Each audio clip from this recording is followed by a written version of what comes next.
వైకుంఠ ఏకాదశి ఏ రోజు వచ్చింది, అలాగే ఏ విధంగా ఆచరించాలి? చాలా మంది అడిగిన ప్రశ్న ఇది. 2025వ సంవత్సరంలో వైకుంఠ ఏకాదశి డిసెంబర్ 30వ తారీఖు మంగళవారం రోజు వచ్చింది. ఆ రోజు ప్రాతకాలం నుండే నిద్ర లేవండి. తెల్లవారుజామునే నిద్ర లేచి కాలకృత్యాలు నెరవేర్చుకుని విష్ణు నామస్మరణతో తలస్నానం చేయండి.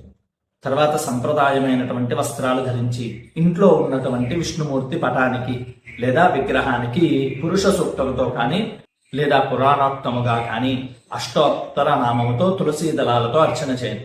పూజ పూర్తి చేసిన తర్వాత దగ్గరలో ఉన్న విష్ణు ఆలయానికి వెళ్ళి విష్ణు దర్శనాన్ని చేయండి. వీలు కుదిరితే ఉత్తర ద్వార దర్శనాన్ని చేయండి. మీకు దగ్గరలో అందుబాటులో ఉన్నట్లయితే ఉత్తర ద్వార దర్శనం చాలా మంచిది. ఈ రోజుకి ఒక విశేషం ఉంది. శ్రీరంగ ద్వారస్థ భగవదాభిగమనము అంటారు. శ్రీరంగనాథుడు ఉత్తర ద్వారముగా లోపలికి పల్లకిలో ప్రవేశిస్తారు. మన ఆలయాల్లో కూడా ప్రాతకాలంలో పల్లకి సేవ చేసి ఉత్తర ద్వారముగా స్వామిని లోపలికి తీసుకువెళ్తారు.